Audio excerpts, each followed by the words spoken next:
we're going after these people that led the coup, this anniversary of the murder of our president by a cabal, and this lie that they locked in place, that it was, a lone gunman.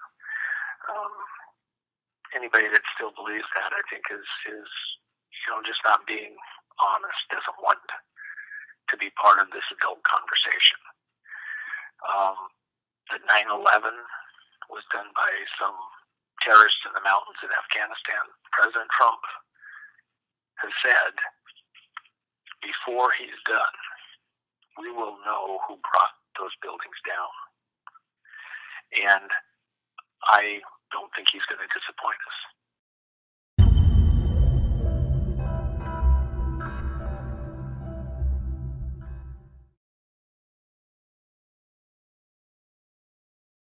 Hey, Jen, how you doing? I'm good. How are you, Juan? I am great. Hey, I just thought I'd, mention to you, we had talked off the air a little bit about some of the things that are coming here in the near future. And, the thing that I think people have to maybe temper their thoughts with coming into this holiday season and these next many weeks, Q is back posting. And so it's worth rethinking about what's this Q project really all about? What's at the core of it? Why Q of all letters? And in this particular season, you think about how come some kind of a mystery, some kind of a secret, how come they don't just, come right out in the open and say who they are and just present the information? Why has it got to be a secret group? Who's Q? Who's Q? He's got to reveal himself. He's got to come out right now and tell us who he is. This is ridiculous. Nobody should be hiding like that. And get all wound up. Well, who wants them to come out? Who wants Q, him or her or them to come out? It's actually a team. But who wants them to come out? Well, the fake media. So they can attack him, so they can, rail him against the wall, so they can stop that agency of government, those people inside government, from doing anything, and pick out their families to give them ridicule for being part of this exposure project. That's why they want to know. And at some level, within a zone of plausible denial, we call it PD, they got PD in this situation, plausible denial. When guys go in and do deep undercover things like that, have you, in a covert operation, giving yourself plausible denial in a difficult situation? So they've got plausible denial. Kind of looks like it's the president, but then again, he hasn't actually said it, but it kind of looks like it. But he hasn't actually said it. There's PD. We look at this, how did they even come up with the Q? Well, there's plausible denial about it, but it is interesting that when you look down from above on President Kennedy's gravesite, it's kind of like a Q.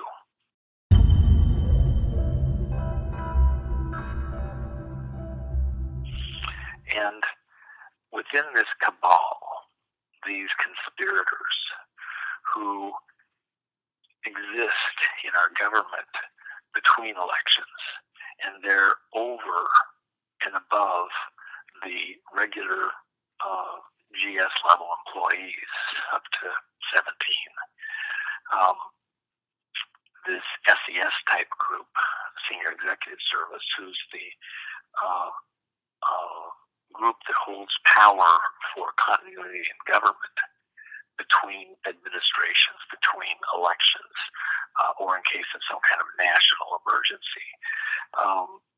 This deep state that's kind of running things behind the scenes, that is the crowd that the finger keeps getting pointed at, who was behind the Kennedy assassination, when President Kennedy was gunned down, triangulated on, and killed because he was trying to go after this hidden hand that was trying to control us as a people, not just him as a president.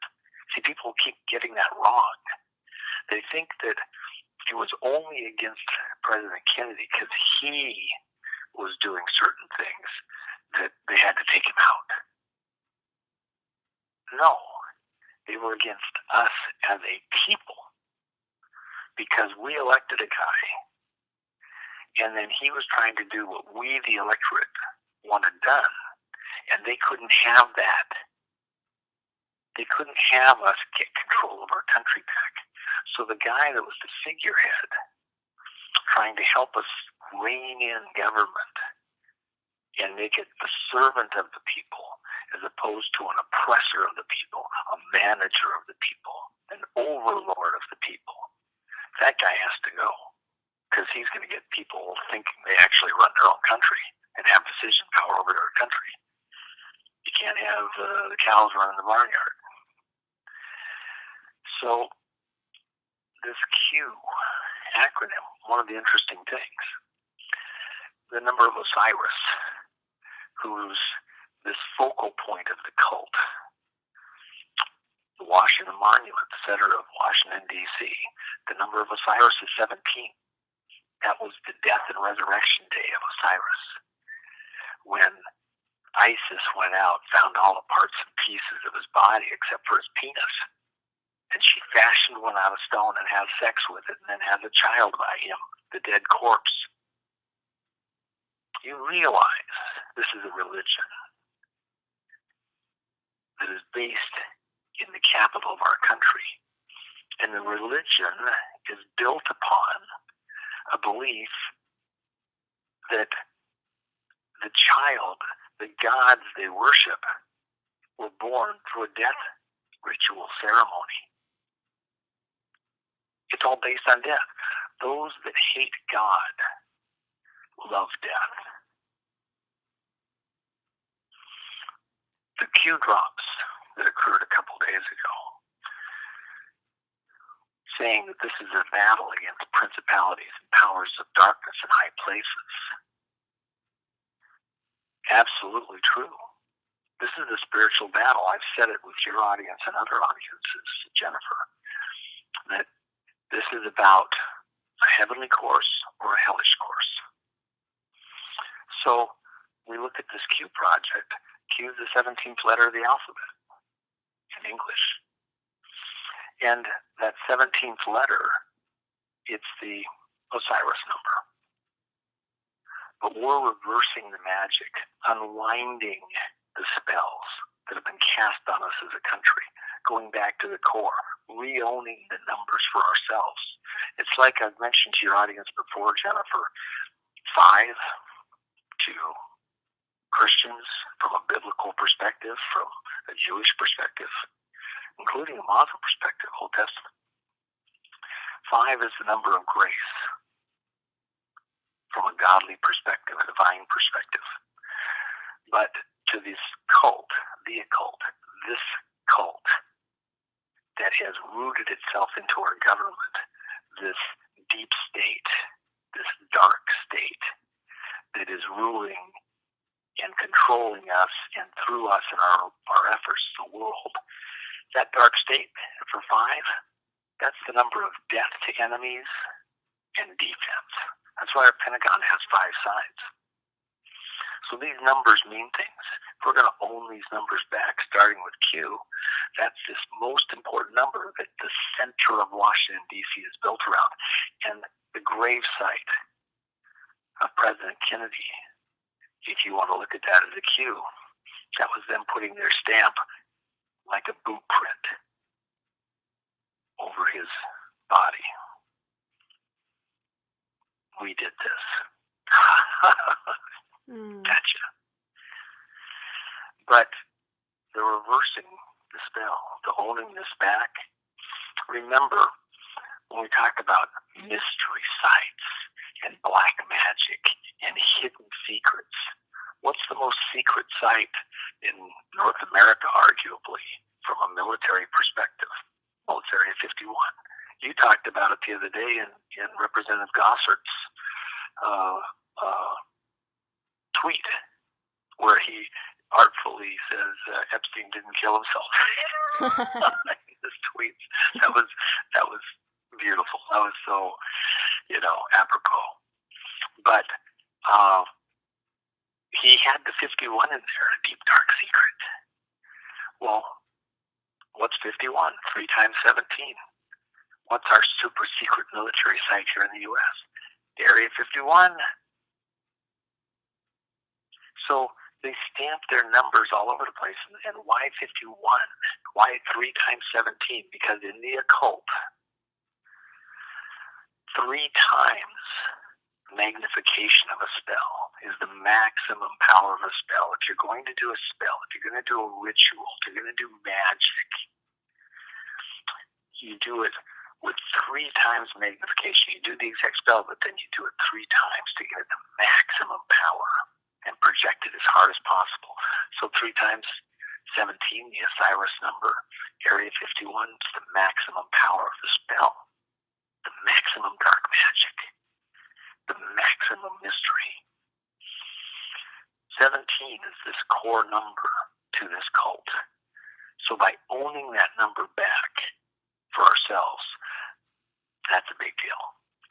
So what's the Q project in a bigger sense? What's it all about? It's about rooting out this deep state, this 17 state, and owning it back for ourselves. And how are you going to do that? What is in? I love the work that the guys have done putting together this Q monitoring site. It's not where the Q drops are at, but they collect them and kind of catalog them for people to go look at. So we look at these sites. The one that I personally enjoy looking at because it's just easy to view and reference.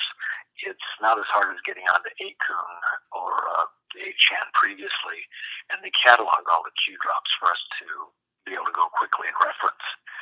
And that's this qmap.pub site.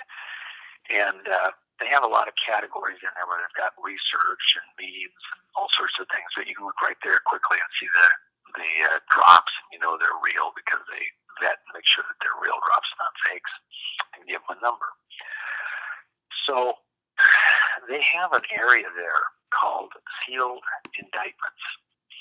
And not very many people have been paying that close of attention to that, but I watch it pretty carefully.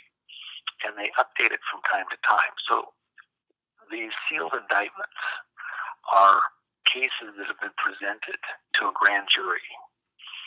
A grand jury has listened to evidence from a prosecutor in a federal grand jury and determined that a felony level crime appears to have occurred, that the evidence warrants issuing a indictment or kind of a finding of fact, if you will, that shows that there's enough information there that warrants a trial to determine if what they've seen rises to the level of actually being a crime. But it appears that there's evidence of a crime enough to issue a warrant, go out and take a person into custody, and then compel them to go to trial and have them be able to present a defense and the prosecution do a prosecution for this felony level federal crime. So it's kind of an involved process, and it doesn't apply to like a civil matter. You didn't pay a credit card bill or your gas bill.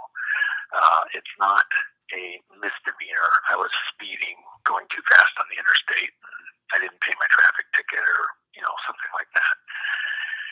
It has to be felony or greater. Bribery, extortion, racketeering, fraud in some kind of a federal matter, crossing state lines.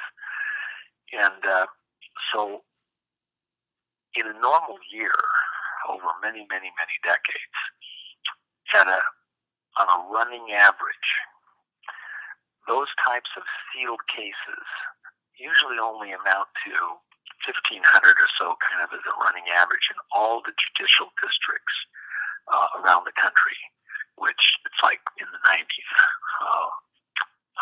I can't remember, it's 93 or 7 or something like that. Judicial districts around the country where cases can be presented to a grand jury in that location, and then the grand jury look at it and say, yes, evidence of a crime is here, and this person should be, the prosecutor's correct, this person should be brought in, charged, and go through the court process. But that 1,500 or so average, sometimes it spikes a little bit. You might have a mafia prosecution, drug dealing organization, etc., and have more than normal. And why are they sealed? They're sealed because if it's revealed that this person, somebody has been presented, an initial person, in the course of seeing that evidence, there may be other people where the prosecutor hasn't been able to finish the case. You could have undercover people, you could have new evidence still coming in. So you hear the case involving this one person or organization, and the grand jury does a vote, and if it's a unanimous vote, then they give a bill of indictment I'm not saying the exact correct term, but it's not my expertise. There's other people in the legal arena that'll give you the exact way that it reads. And then a warrant can be sworn out, an arrest warrant.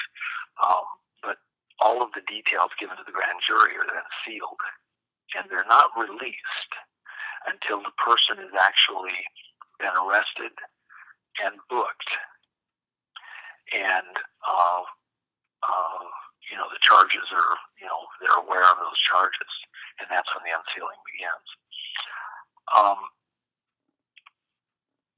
Right now, according to the latest that I saw just yesterday, there's 134,500, I believe it was, sealed indictments out there waiting to be served, or nearly 100 times the normal running average.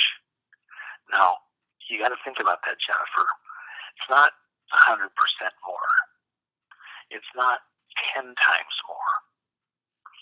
It's almost 100 times what's normally there on a week to week, month to month, year to year basis is a rolling running average, as I understand it. And I know that there's some people out there that have been questioning this number. The way that the folks over at JUAN.pub have arrived at that number is they literally contacted every single jurisdiction and asked how many sealed indictments are in the float waiting to be served that are sealed up. We don't know all the details on it. We don't know who's involved. We don't know what it's about. We don't know, anything about it because it's, it's legally sealed and not, discoverable until those people are picked up and booked. So with that in mind, if we're understanding the figures correctly, and I think we are, and it's 100 times, even if it's only 50 times the running average, it's a huge number. It's a huge discrepancy from the norm. Now, with that, one of the things that we also have to look at is that if you have that many people being charged, if they're looking at cases, are these cases kind of similar? And I would contend that a large majority of those cases are of a very similar nature. And I believe, personally, that they relate to election fraud, vote fraud, where votes are being miscounted, false ballots are being put in place, rigging of election devices, voting devices is occurring, recording of votes is not occurring truthfully. Lots of different ways that can be read. whatever those crimes center around primarily. The other thing is that with that large number of people or indictments, it probably also includes a number of RICO type of organizations. So the Racketeer Influenced Corrupt Organization Act was enacted back in like 1970, and then a lot of states adopted those rules, those laws for state actions. But as a federal crime, chargeable crime, it was aimed at mafia. And the idea with the mafia was maybe a guy goes out and does a hit, or he's doing racketeering, or some kind of fixing in gambling. Well, if you caught the guys that actually did the deed, oftentimes you couldn't get back to the mob boss because he's insulated. He wasn't at the murder scene. He wasn't doing the racketeering work directly himself. He had operatives that were doing that. And so he'd be insulated. And the organization would stay intact even though you got various other players. Now, with that RICO Act, it allowed us to go back at the people organizing these things, supervising them, controlling them, and to take out the actual mob bosses. And it included going after political, governmental organizations and people in these locations that were themselves involved in criminal conspiracies from their positions of authority in government, conspiracies under color of authority. And there have been prosecutions occurring, somewhat regularly ever since the act was put in place. This situation right now is far more developed and advanced than anything that has ever occurred in our country prior to this point in time. One of the things that is virtually gone unnoticed from the election last year, 2018, which was the interim election between the every 4-year presidential election, was that a couple of months, a month and a half, I think it was, prior to the election, the president, our president, President Trump, allowed for a task force that involved every federal agency with investigative authority, 16 different agencies, plus an oversight agency, which makes the 17. But again, these people love their numbers, and they've incorporated that across the spectrum in our country, in our government. They're little hidden fingerprints that they're in control. So we got 17, investigative agencies, 16 plus the overriding controlling agency. And the president directed all of them to pool their efforts and focus on vote fraud and election fraud. And they did. And everybody since then thought, well, there's been a few prosecutions, there's been a couple little person here, a little person there picked up for miscounting the vote, for putting some fake ballots in, things like that. And nothing much. Let me tell you something. You don't put all those agencies with essentially an unlimited budget, that kind of a problem, and not get stuff. Not in the world that we've been living in, not with the kind of fraud that has been going on in plain sight for a very long time. So, how come we haven't seen very much of it so far? And I would contend to you, Jennifer, that it's because they've been building out those cases. And there's so many of them. There's so much involved. And then fleshing out the networks, the organizational plan, up to the very top leaders who are orchestrating these things, monitoring and orchestrating and managing how this vote fraud being played out against the American people. And those cases have taken a bit to flesh out. But because they are so intricate, so involved, and so many players, you couldn't stop with just a couple of the low-level people and bring them in, charge them, and you're all done. I think a lot of those sealed indictments relate to vote fraud. And again, it goes back to this major coup that happened with President Kennedy when control was taken from us, the electorate, into these people managing the coup, managing the government over us. And we're fighting to get that back, to reverse the effects of that coup against the American people. In this moment, many of the people in this audience, whether they realize it now or not, should be preparing themselves mentally, spiritually, because they will be called on to sit on juries where these crimes are going to be heard. These people are going to get their day in a court with a jury of their peers as corrupt organizations to steal your vote. You know, if somebody puts in one false ballot, that means that one person in the electorate's vote was nullified.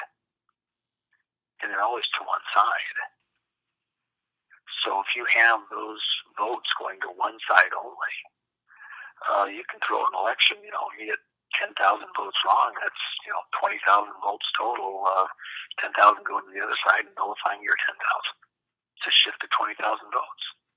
If you're having these kind of things over and over and over, a lot of these elections are very thin. Changes the nature of the country. And we look at what happened with changing the president. Look at what's happening with our President Trump. He is bringing in certain types of leaders around him, going after certain things. There's a certain crowd that surrounds him.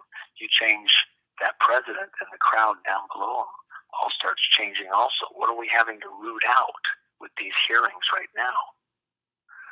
Who's being exposed? All of these hidden players that behind the scenes are working meticulously to keep the government operating in a certain direction with a certain bent against what this current administration, what this president's trying to do, trying to counter him. And they're being exposed right now. Those votes have been being nullified. We're about to see that change. People are going to be on juries, and we're going to root these people out and get our government back. That's the Q operation, to expose the corruption,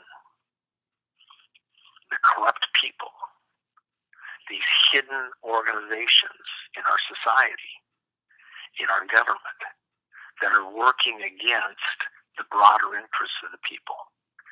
And you'll notice that so many of them are literally ungodly.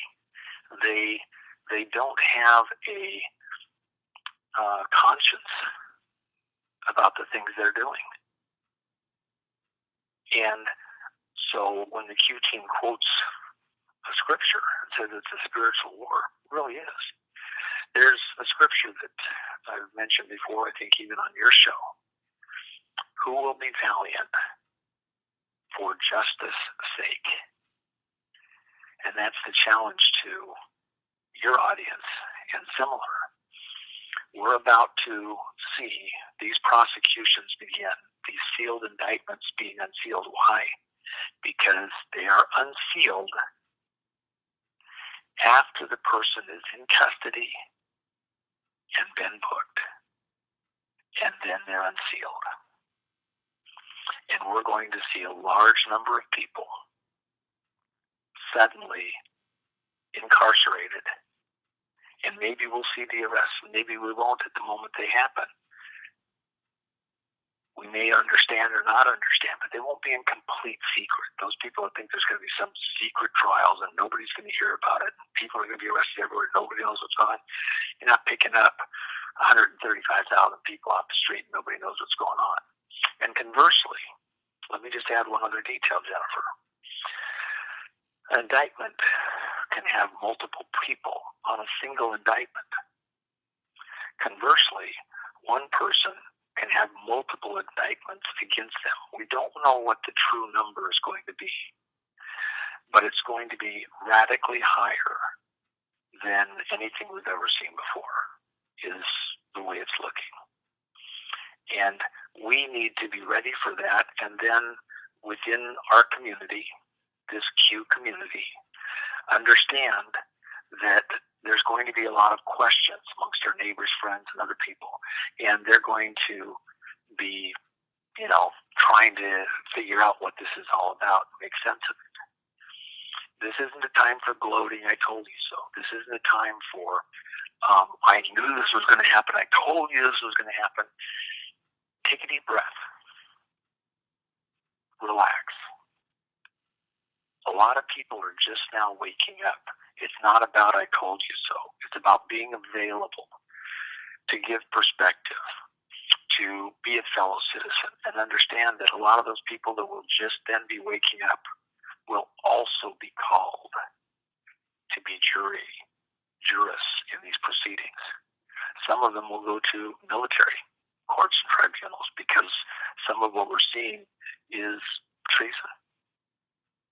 These plots against the president and against us as citizens, all of us, they weren't just going after Trump, they were going after us in order to steal an election from us, to force us to accept a candidate that would do what they wanted, because they concocted these schemes on foreign soil, specifically London primarily, but other countries also. And as that comes out, people need to realize, yes, these foreign masters, these globalists, wanted to force us to accept their will and their leaders to do things their way. And we're supposed to just go along with it as sheep. And we're going to get the chance to reverse, to unwind these spells that have been directed against us, this magic, and to get our country back. And some of the people we're going to have to rely on to listen to facts as jurists and come to decisions are people that are just now going to be waking up.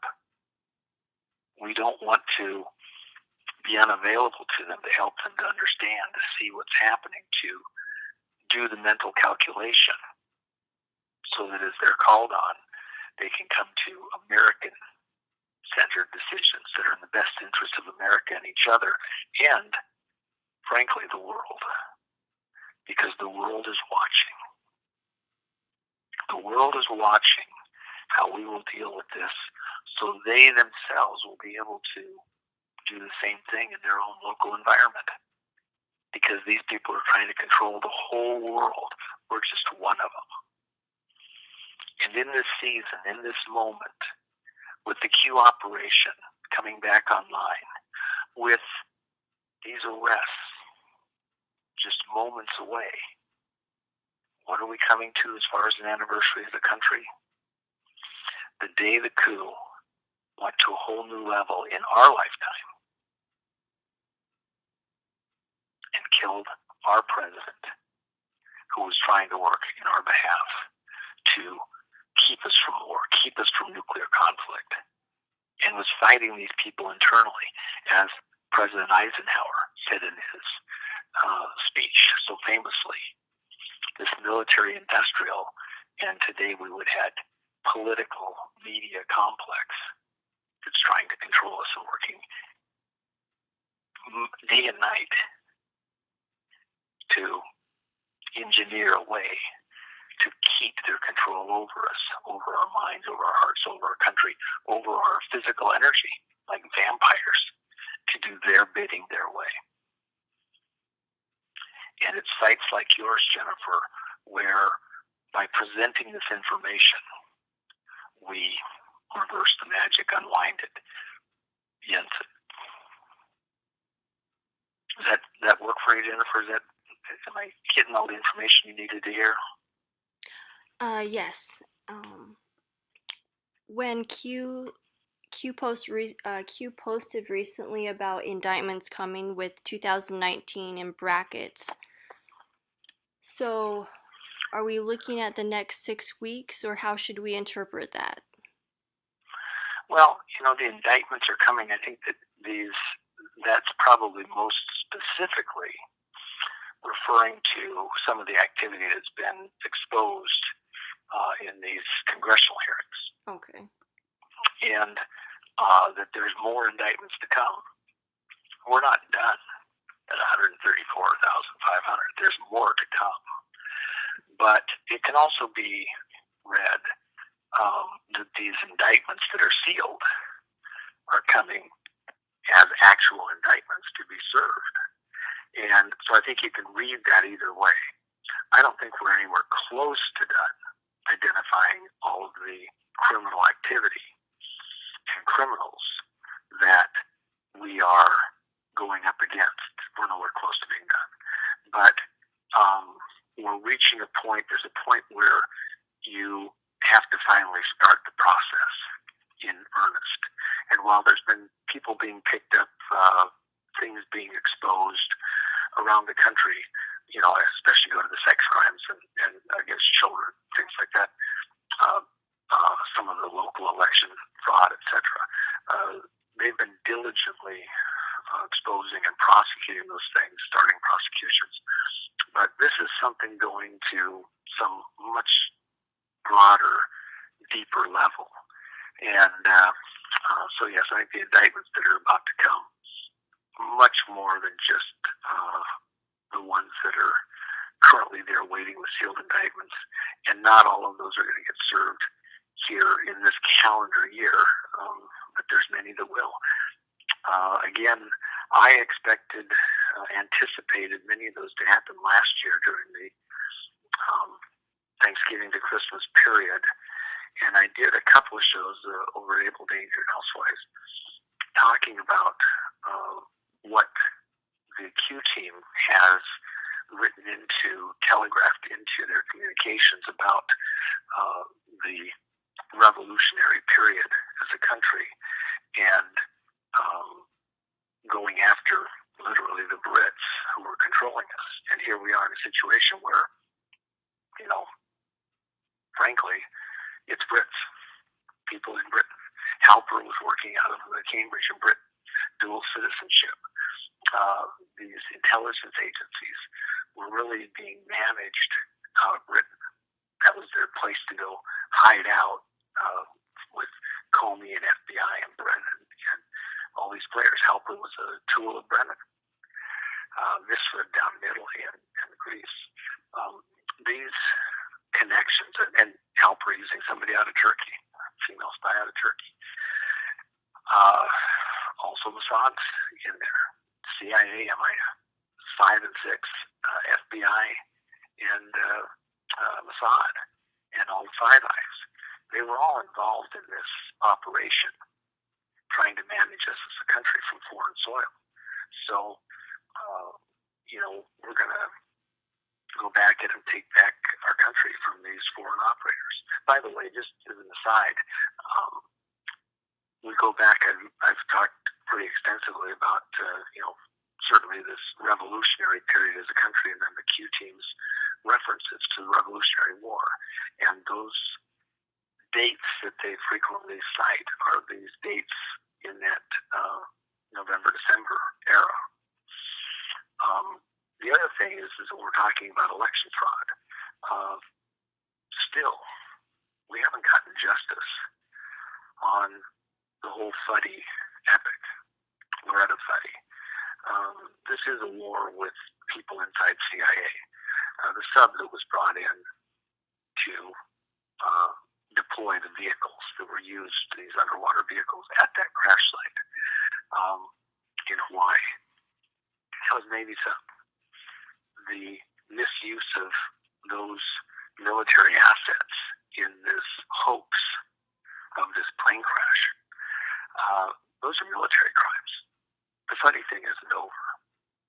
And that was intended, designed to fool people into thinking that President Obama was legitimately able, from a legal standpoint, to be president. That was, again, a type of election fraud. We were frauded there. They managed the fraud. How much of that might be in these indictments? I think it's there. I think we got pieces of it there. And then there's crimes against children. There's crimes to get us into these conflicts in the Mideast with chemical weapons and moving weapons out of Libya. Libya was actually behind the scenes. Gaddafi was acting as a aid and assistant to our intelligence agencies. People out of Libya were talking to our people 2-3 times a day, giving us information on the Mideast terrorists. Behind the scenes, Gaddafi and his son Saif were trying to be as cooperative as possible under the circumstances, and yet we, people in our government, in our State Department, in our military, managed an operation to take them out of power unlawfully, and the people in Libya have paid a horrendous price. The whole Syria operation, even continuing now, and trying to unwind that.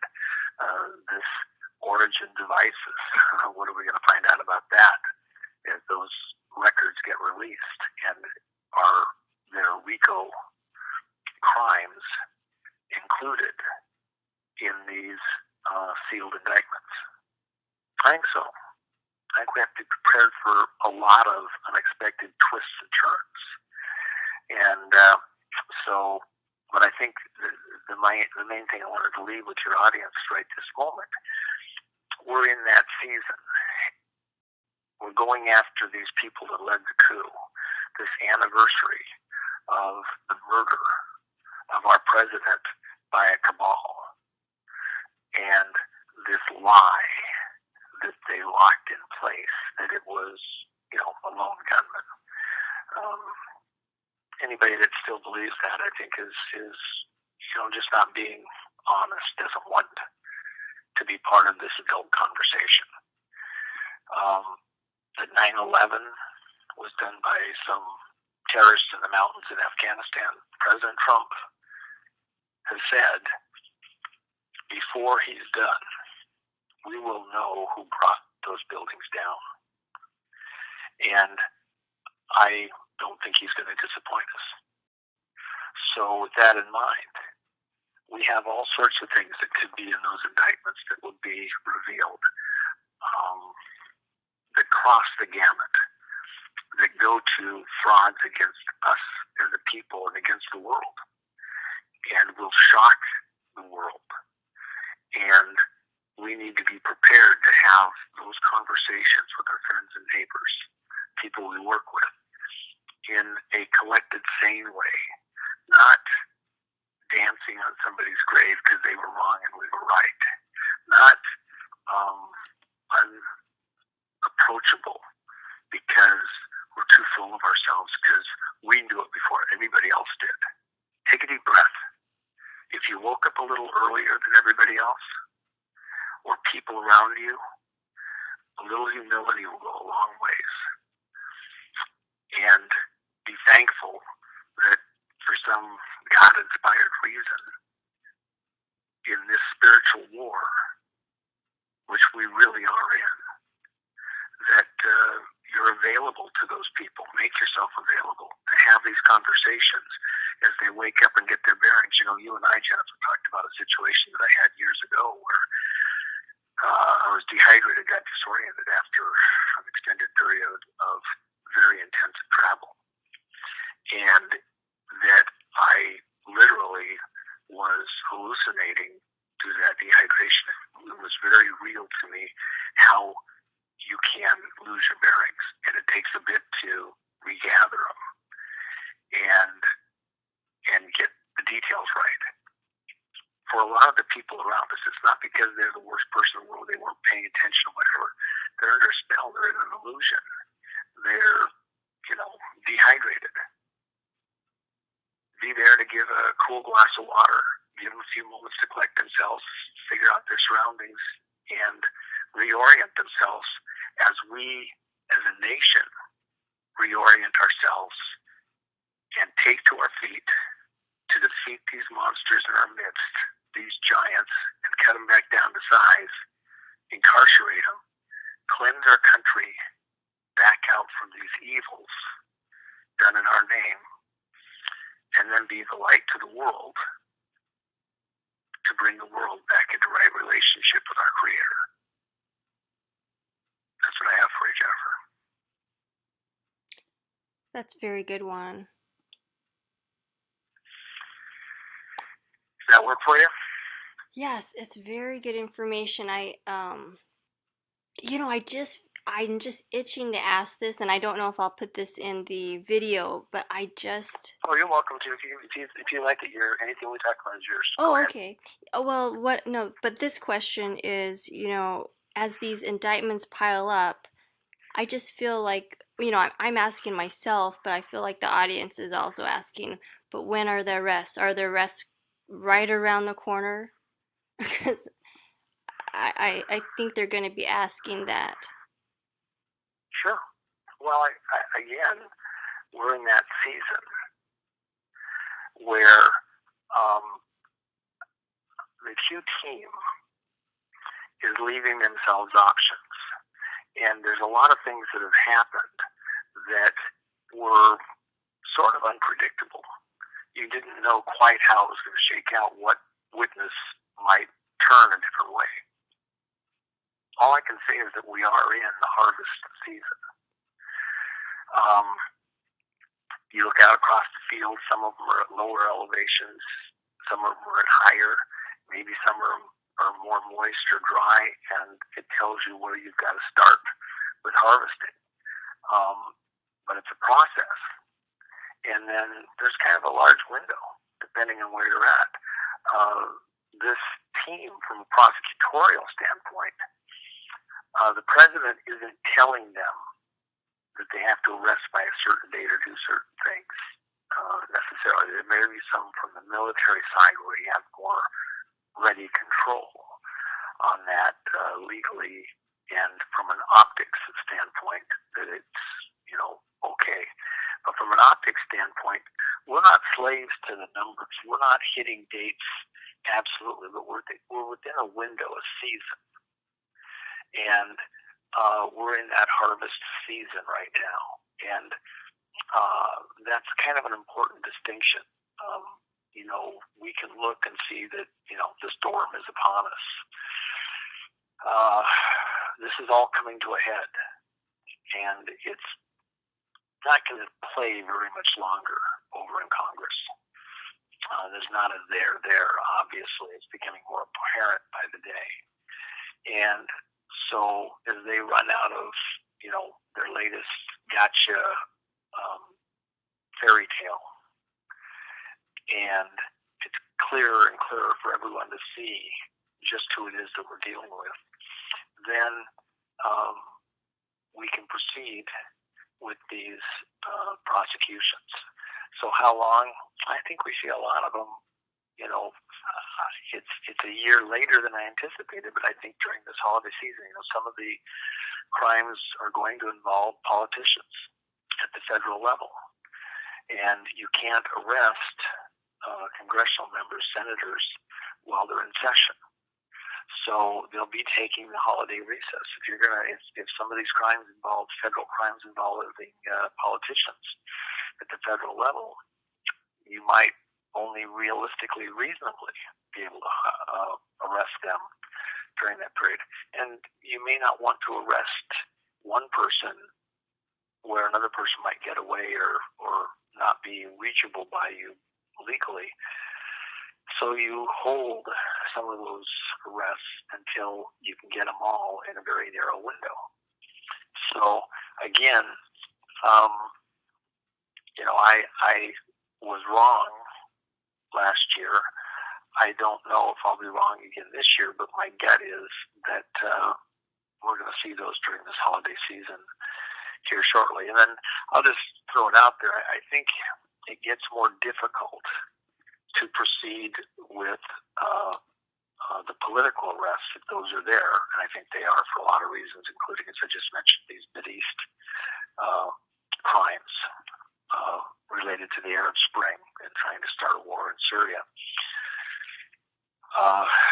Those crimes, some politicians are going to need to be arrested, and trials, if you wait into the election season next year, it's almost like you've made an unfair play, because the parties, both Democrat and Republican, because there's some Republicans there in there too. A lot of them didn't weed it out, but there's still a few. The parties need to be able to have enough time to bring up other candidates to run for some of those offices. And if you wait too late, it looks like you're playing unfair. There's a tinge of that, I think. And so if you've got the material, the information to do an arrest, at some point it has to mature to a timely moment to do that. And after you get past the first of the year, it becomes harder and harder for it not to be seen as a low blow hit, too close to the election, trying to throw it as you get closer. And I don't think they're going to play that way. I think that they're going to be here on the side of, let's get this done and start weeding this out. We've got the information, and we don't want the election twisted. They've played their shot. They had their games in Congress. They brought it to a head. We'll finish that, and then start unsealing indictments and bringing additional indictments that are served rather quickly. And we're in that season. And when it says indictments 2019, the only other qualifier that I would put in there is that some deceptions are necessary. The Q team has said that repeatedly and warned people about that. And part of the reason is because if you look at over the last many months, let alone the last couple of years, a lot of these players, thinking they were going to get picked up any minute or stuff was going to be exposed, FISA, things like that, they've played other cards, other players that were in the machine, in the system, that were hiding out, waiting to jab us in the back somehow to play their part. Those tools, those players have been exposing themselves. Those cards have been played. All their cards are being put on the table. All their secret little devices and connections and communications have been being played to a very large extent. If you're going after the cancer, if we're calling this a cancer, Jennifer, then you have to be thorough and get it all, or it'll be back. Yeah. And so this is a very intricate surgery.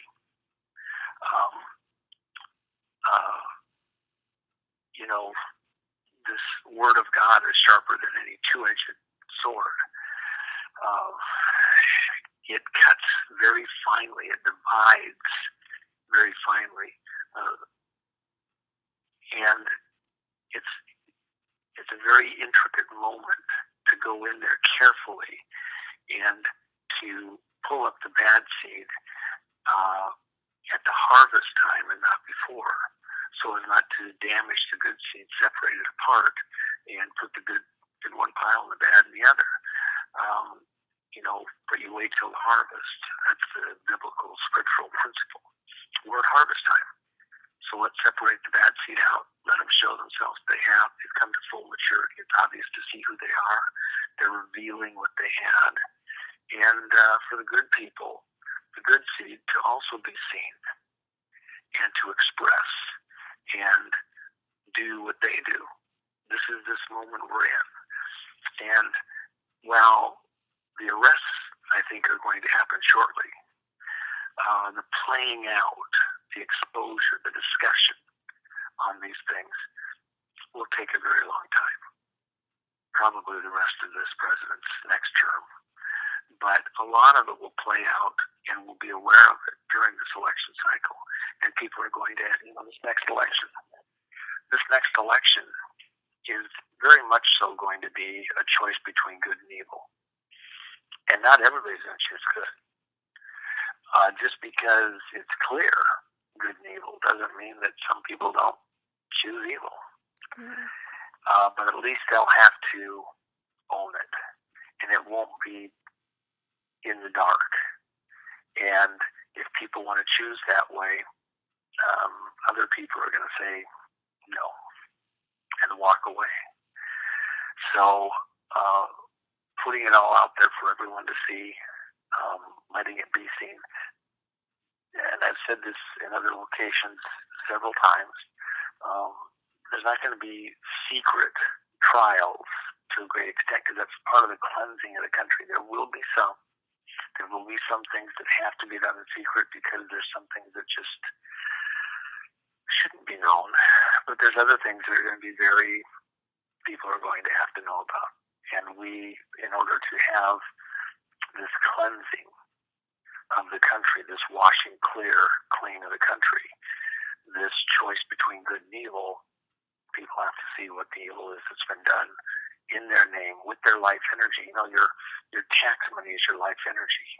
You only have so much. You can never get it back again. You can't recollect those moments of your life energy that you've spent to this point in time if it's going into support people doing evil, dastardly things here or someplace else far removed that you don't even ever really know about it, but was your energy behind it. You have a responsibility being done in your name as a country. The things that have been going on in countries around the world where these people are behind it, this deep state, much of it is completely unconscionable. And you personally, we as an electorate, the citizens, will not escape scrutiny in some final divine judgment for not having taken action once we know what we're responsible for, where our energies have gone, if we didn't fight to take it back. And so, this is what we have to do. This is our mission at this point in time. Not just for ourselves, but for people around the world and our children and children that aren't even born yet.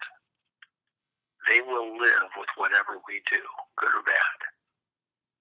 And I believe that on the whole, that our population is good.